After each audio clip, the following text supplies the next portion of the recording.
Salam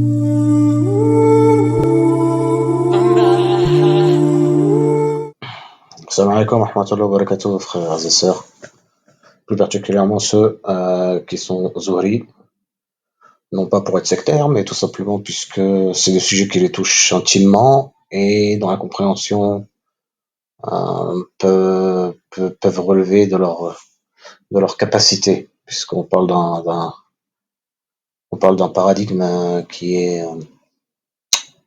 totalement différent de celui de la frère et du frère et de la sœur lambda. Je suis dans le domaine de l'énergie, de la médecine énergétique, de la médecine alternative. J'interviens dans différentes pathologies où je soigne la partie éthérique des patients par des eaux informées et autres techniques alternatives, puisque la santé trouve plusieurs chemins pour arriver à la guérison. Et j'ai cette capacité aussi, par la permission divine, d'invoquer et de soigner par le magnétisme des mains. Alhamdulillah. Voilà pour qui je suis. J'ai décidé de faire cette vidéo puisque j'ai beaucoup écouté ce qui se disait sur la communauté des oreilles, étant donné que c'est un phénomène à la mode, où beaucoup de personnes, sur de simples signes manifestes, sur les mains, les yeux, les cheveux et autres, se sentent pris d'un pouvoir extraordinaire et veulent entendre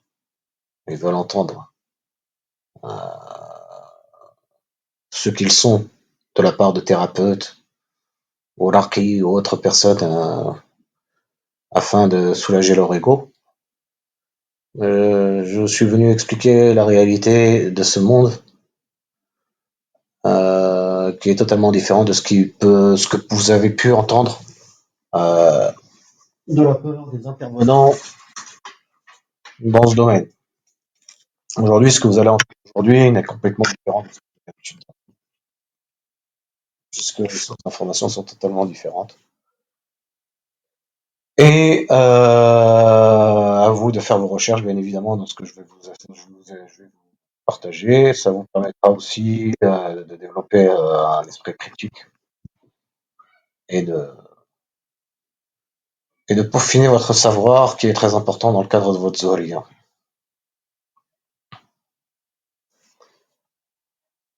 On a actuellement donc un phénomène de mode, parce que j'appelle ça de la mode, moi, dans la mesure où c'est un phénomène qui vient d'arriver, qui est très récent, qui a maximum un an ou deux, et qui est utilisé à toutes les sauces, par toutes les cultures d'ailleurs, puisque même les occidentaux, on va dire les chrétiens ou les animistes même, les gens qui ne sont ont cette tendance à voilà à en faire soit un commerce, soit un fonds de commerce, soit une vitrine pour une communauté.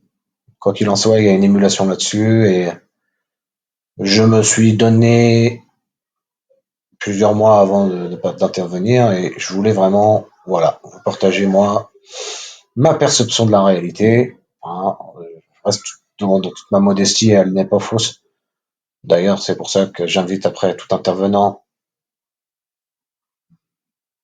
bien intentionné, bien évidemment, de bien échanger avec moi je suis ouvert à tout ce qui peut me faire grandir spirituellement. L'origine de la Zohriya, elle vient de la Shafa. C'est-à-dire que vous êtes shérif à la base, et c'est les shérifs qui ont cette Zohriya. Certains ne savent pas qu'ils sont de la lignée prophétique. Quand on parle de la lignée prophétique, ça peut être la lignée prophétique de notre prophète Mohammed sallallahu alayhi wa sallam, comme ça peut être celle des autres prophètes. Et c'est ce qui va toucher d'ailleurs la Zohriya des chrétiens et des autres communautés. À l'extérieur de l'islam, qui ont eu leur prophète à un certain moment donné et dont la lignée est arrivée chez eux. Donc, Zohri vient de la Shorfa, vient du prophète Mohammed, Nabi Mohammed sallallahu alayhi wa sallam, qui a invoqué pendant son vivant en demandant que sa descendance soit bénie et qu'elle ait des capacités attribuées dans toute la descendance. D'ailleurs, le Maroc, je ne vais pas cacher mes origines, s'appelle le royaume chérifien, puisque ce sont des shérifs issus de Ali, qui ont migré du côté de chez Hassan pour pouvoir ensuite monter toute la dynastie de Moulay-Idriss. Donc la Zoria n'est qu'au final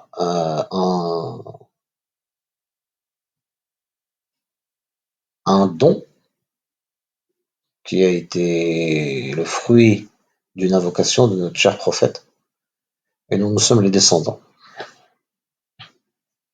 Vous n'êtes pas issu de la lignée, vous n'avez pas, vous n'aurez pas, vous n'aurez pas ces capacités extrasensorielles qui, euh, qui vous est propre et qui vous permettent d'avoir accès à certaines dimensions de l'invisible. Maintenant, dans ce qui est des appellations qui sont données aujourd'hui, on a différents noms qui sont donnés. Moi, je veux parler avec science. Je veux pas parler avec les on m'a dit, on t'a dit, ils lui ont dit, j'ai entendu. Les on, mais c'est le diable qui se cache derrière. C'est le diable qui se cache derrière. Les on, il y a toujours une anguille derrière. Si une personne aujourd'hui était catégorisée Zori, si elle l'est, quelle est sa Zoria? Elle ne peut pas être catégorisée avec un nom. Puisqu'au final, il y a 18 rangées de Zoria. Il n'y en a pas, il n'y a pas 18 noms. Et il y a trois familles de Zohri, les Zohri Nafsi, les Zohri Rouhani et les Zohri Nourani. Parmi les Zohri qui composent la plus grande majorité aujourd'hui, ce sont les Zohri Nafsi. Malheureusement, c'est la grosse majorité qui a le plus d'interaction avec les djinns. Je m'explique. Ces Zohri Nafsi sont des réservoirs énergétiques. C'est-à-dire que ils ont dans leur sang, dans leur énergie propre, une source qui apporte vitalité aux djinns, aux entités, en particulier le mercure, dont sont friands les djinns. C'est pour cette raison que la plupart sont attaqués, sont, se sentent faibles, dépressifs, et pensent que cela vient de la jalousie de tel, et que l'autre ne l'aime pas, et que celui-là, et puis on rentre dans des considérations de toujours où c'est la faute de tel ou de tel. L'ennemi numéro un du Zuhri Nafsi, c'est le djinn. Le djinn, de par la lumière de ce Zuhri, dans un premier temps l'agresse, et dans un deuxième temps, c'est un mépris, c'est un, c'était un, c'est un réservoir qui lui apporte l'énergie nécessaire. Donc il vient se pluguer et il prend ce qu'il a à prendre. D'autant plus que le Zuhri Nafsi a la particularité de ne pas pouvoir se défendre. C'est un peu comme un squat avec des fenêtres ouvertes, n'importe qui rentre, n'importe qui sort, avec une facilité déconcertante. Encore plus lorsque le Kahin est complice, et plus ou moins, on va dire, je ne vais pas utiliser le terme satanique pour faire peur, mais malin et, on va dire, peu éthique. Et on va laisser entrer, sortir qui que ce soit, n'importe qui, en disant, ouais, tu viens, tu rentres. Et qu'est-ce que ça crée? Ça crée donc des personnes qui pensent avoir des capacités extraordinaires. Ils font des voyages astro, ils pensent qu'ils ont une vision.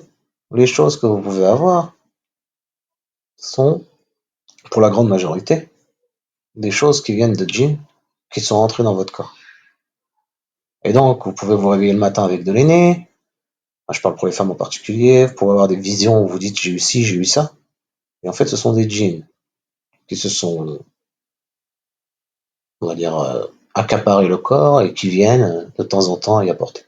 Pour d'autres, c'est des visions nocturnes, c'est des portes qui s'ouvrent, qui se ferment, euh, des, euh, des perturbations comme des nuisances sonores, euh, sifflements à l'oreille, on appelle ça j'ai oublié le nom, pas des picotements, mais quand vous avez le cil qui des fibrillations de cils. Donc il y a des manifestations physiques, il y a des angoisses et autres. Donc tout ça en fait ne sont que des manifestations externes. Euh, et là ensuite vous avez les attaques, c'est-à-dire que vous avez les djinns qui viennent souffler dans votre sang, qui viennent vous faire west-west, qui viennent qui viennent attaquer votre carrière et qui font de vous une personne qui va être lunatique et autres. Donc vous avez en fait des attaques perpétuelles et vous n'êtes pas la meilleure version de vous-même. Vous vous sentez différent, puisque vous êtes attaqué, vous avez une vision qui est différente, parce que votre Zoria vous apporte une qualité qui peut être de discernement et autres, qui vous donne effectivement un œil affûté ou des qualités que vous ne voyez pas chez les autres, mais vous en avez une ardoise salée quand même, puisque si vous n'êtes pas dans le dhikr, si vous n'êtes pas dans les adorations, si vous n'êtes pas dans les prières, euh, en étant à l'heure, si vous fréquentez des personnes énergétiquement faibles, mal intentionnées, si vous n'avez pas une hygiène de vie spirituelle, malheureusement, ça va être très difficile vous allez être attaqué dans tous les cas. Donc, ce type de Zori, en fait, est une vache à lait, dans la mesure où elle rencontrait des halakhies de toutes sortes. Et il y a une panoplie là qui a pullulé, qui sont arrivés sur le marché. Waouh, c'est incroyable. Qui viennent, qui donnent la caractéristique du Zori, qui lui disent qui lui fait des séances de Ruqya. Mais au final, la situation ne fait que s'aggraver, puisque, bah, faut déjà savoir si la personne qui a la est déjà isolée et si elle a un taux de zohriya qui est plus élevé que celui qui est malade. Ça, c'est le premier point pour pouvoir le soigner. Un zohri ne peut être soigné que par un zohri qui a un niveau supérieur. Et donc, on se retrouve avec des gens qui vont aller voir des raqis, mais dont la science, même si la récitation coranique, la ruqya, euh, elle est légiférée, n'apporte pas les résultats escomptés chez le zohri nefsi. Le zohri nefsi, c'est une lumière en pleine nuit et il attire toutes les entités néfastes. Elle sera confrontée à toute forme d'attaque tout le temps. Donc, lorsqu'elle est attaquée,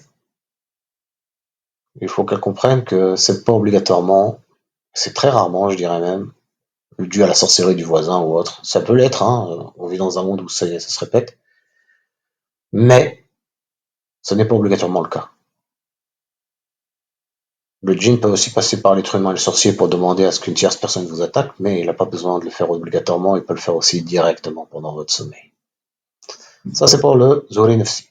Après, vous avez quoi? Vous avez le Zori Rouhani, qui est plus rare. Moi, celui-là, je le mettrais peut-être à 10% des orés. 10 à 15% des orés. Et dans les grades sont aussi différents, jusqu'au grade le plus élevé, qui est le grade sultani. C'est le plus haut grade.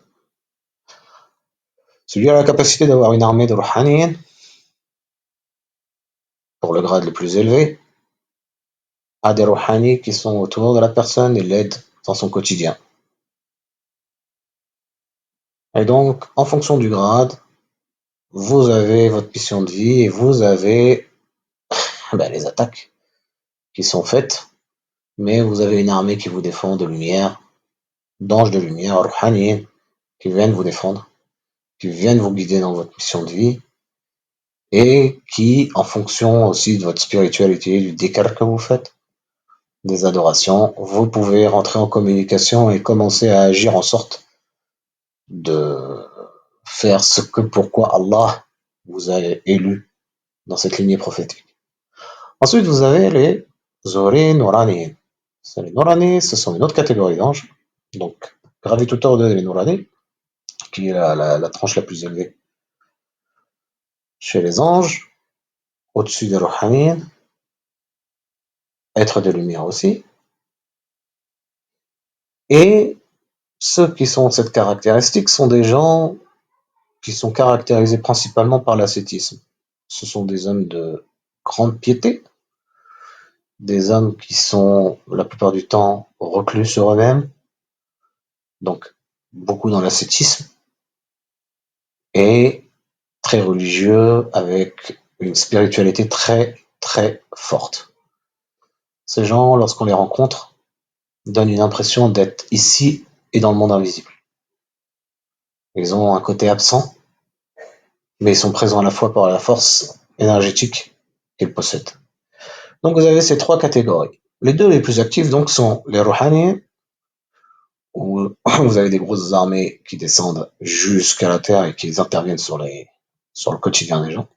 Vous avez les Nouraniens qui sont au-dessus, qui peuvent intervenir et qui ont aussi des Rouhaniens à leur service et qui interviennent aussi auprès des gens en fonction des missions de vie qu'Allah a accordées. Et vous avez les Nafsiyin qui sont malheureusement attaqués et qui se doivent d'être dans l'adoration la plus euh, stricte pour éviter de rentrer en indélicatesse avec les esprits maléfiques. Ces catégories-là, on n'en parle pas. Il n'y a personne qui en parle. Pourquoi? Parce qu'on ne peut pas les décliner comme ça, par enchantement, puisqu'aujourd'hui, lorsqu'on va au fond du problème et qu'on demande à une personne t'es isolé, on te dit comment tu le sais? On nous sort les signes extérieurs. Main, les yeux, la langue, les cheveux, bon. Mais ces signes-là ne sont que un piètre pourcentage de ce que représente la zoria, parce que certains sont zoris dans le sang. Certains d'autres le sont, mais de manière plus subtile, parce que Allah cache les signes apparents pour préserver la personne. Et donc, on se retrouve avec des personnes qui sont catégorisées zohri, alors que peut-être ils ne le sont pas du tout, déjà primo. Deux yeux où ils le sont, mais ils sont nefsi, donc ils n'ont pas de capacité extraordinaire. Et ils se retrouvent donc à faire des séances de l'Okhira, parce qu'ils se sentent mal, avec des personnes qui n'ont même pas le niveau spirituel pour le faire. Puisque la personne est au-dessus de ce niveau de la personne. Si vous êtes à un grade au-dessus de celui qui vous fait la ruqya, ah non, vous n'allez rien avoir. Et au mieux, il va rien vous faire. Au pire, il va vous exciter, les djinns que vous avez à l'intérieur. Et puis là, le pire du pire, c'est, en fait, il vous fait croire qu'il vous fait un ruqya, puis il vous prend. Et ça, c'est possible. Pour les nefsi uniquement, les quelques clés que vous avez de votre baraka. Donc là, vous commencez à sombrer, mais alors du plus bas au plus bas. Le vol de la baraka et autres, c'est quelque chose aujourd'hui qui est effectivement beaucoup raconté, sur lequel on a donné beaucoup de force aux entités djinniques et aux sorciers, qui vont sûrement écouter mon message et qui vont être apeurés parce qu'ils savent la vraie vérité, ils savent ce qu'il en est. Et qui ne peuvent pas aussi facilement que ça prendre la baraka d'une personne. Là, on en est arrivé où les gens disent oui, un simple audio, un simple livre, on peut prendre la baraka d'un Zori. Non, mais on est dans quel film là? Il faut arrêter un moment de créer cette psychose et de mettre les personnes. Il y a une expression qui dit toute sa vie, le mouton, on lui indique que c'est le loup son ennemi. et à la fin, c'est le berger qui le tue. Alors, on est dans la même configuration. Les Zohri Nafsi, qui passent leur temps à aller de raqi en raqi, on leur fait peur en leur disant que tel, attention, n'allez pas là, attention, entrez pas en contact avec tel, attention, ne parlez pas de votre Zohriya. Et au final, le raqi chez qui vous allez pour vous soigner, c'est lui qui est en train de faire un pacte avec un djinn et il est en train de vous déposséder de vos clés et de votre baraka et puis sur votre réservoir énergétique en complicité avec. Et donc aujourd'hui, on se retrouve avec des Zohri Nafsi, malheureusement, pour en avoir récupéré, qui sont dans un état de pire en pire. Ils se sentent légèrement mieux quand ils sont avec le raqi, parce qu'il faut bien tondre le mouton et attendre que ça repousse. Et paf, ça repart. Et il y a un mariage qui se crée, puisque c'est un abonnement. Hein. C'est un petit peu comme Big Pharma. Faut pas soigner, faut entretenir. Faut entretenir le patient, faut le garder à un certain niveau où il ne pas trop bas, parce qu'il faut pas le perdre. S'il meurt, on peut plus rien lui prendre. Et il faut pas qu'il soit en bonne santé, sinon il vient plus chez nous. Donc il faut le garder dans un état stable, où il se plaint tout le temps, et on lui donne de manière chronique un traitement. C'est ce qu'on a pour le diabète, c'est ce qu'on a pour le cholestérol, c'est ce qu'on a pour l'hypertension, que des traitements à vie. Pour tondre le mouton, adverta aeternam. Maintenant, j'en reviens à l'identification des zohri. Aujourd'hui, il n'y a personne qui est capable de lire quand on pose la question, mais comment tu sais qu'il est zohri? Parce qu'au final, la réalité, c'est que c'est un djinn qui vient dire à la personne, celui-ci est zohri. Et donc, quand tu tombes sur un raqi qui te dit que tu es zohri, il le sait comment? Il a bien une méthode pour le savoir. Donc il le sait via un djinn. Qui me disent que c'est un ange? Oui, c'est possible. Un Rouhani et un Nourani. Mais honnêtement, pour avoir rencontré ce type de personnages qui sont Nouraniennes, ils sont très rares. Et vu le nombre de personnes aujourd'hui qui sont sur la toile et qui prétendent pouvoir identifier, qui prétendent pouvoir faire de l'orpia, l'offre a dépassé la demande.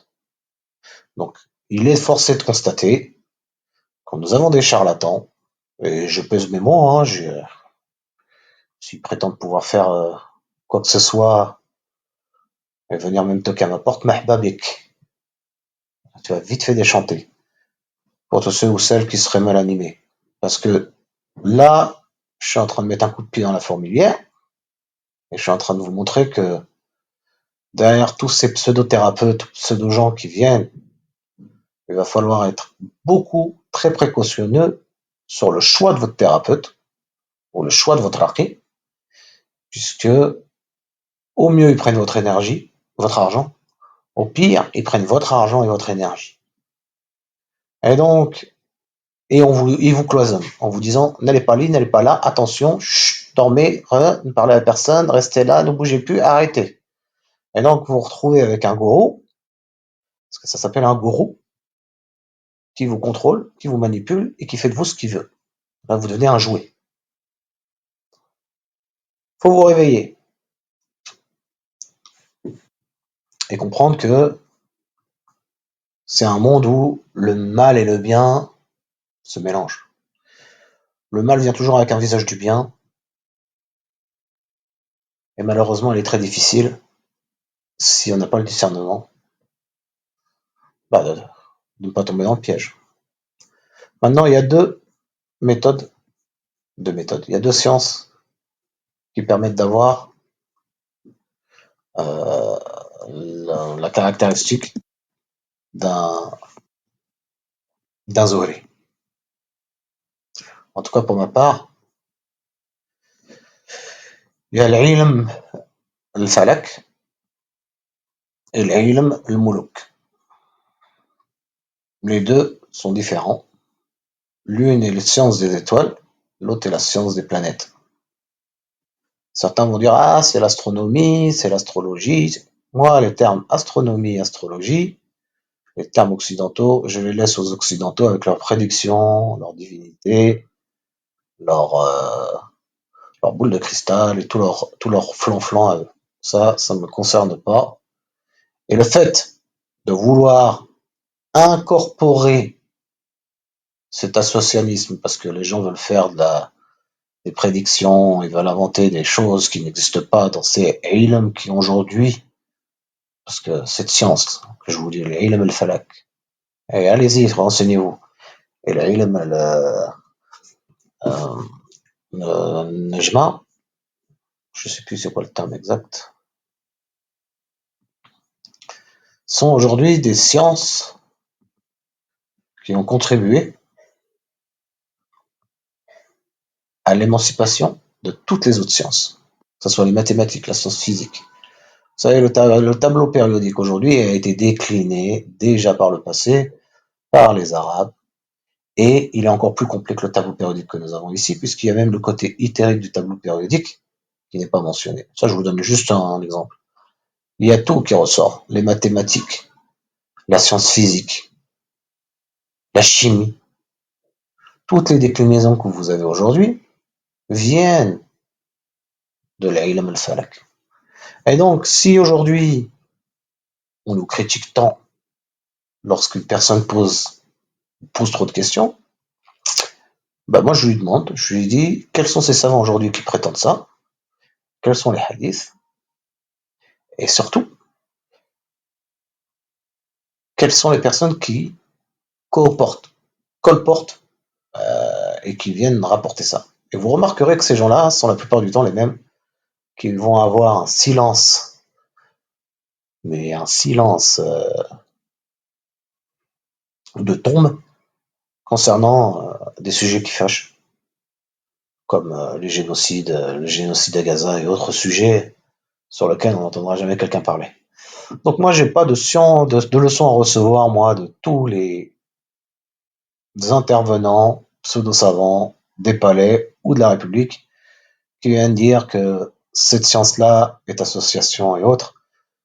Ils peuvent me rencontrer en privé et je leur expliquerai que dans le Coran, il y a différentes sourates qui parlent très très bien des calculs, qui parlent de la relation qu'il y a dans le cosmos, qu'il y a dans la planète, des différentes planètes, des différents métaux dans la planète, de l'orbite, des calculs très minutieux qu'il peut y avoir, et que tout cet équilibre aujourd'hui, tout ce qui configure le monde céleste dans sa configuration mathématique, est exactement la même à l'intérieur de notre corps.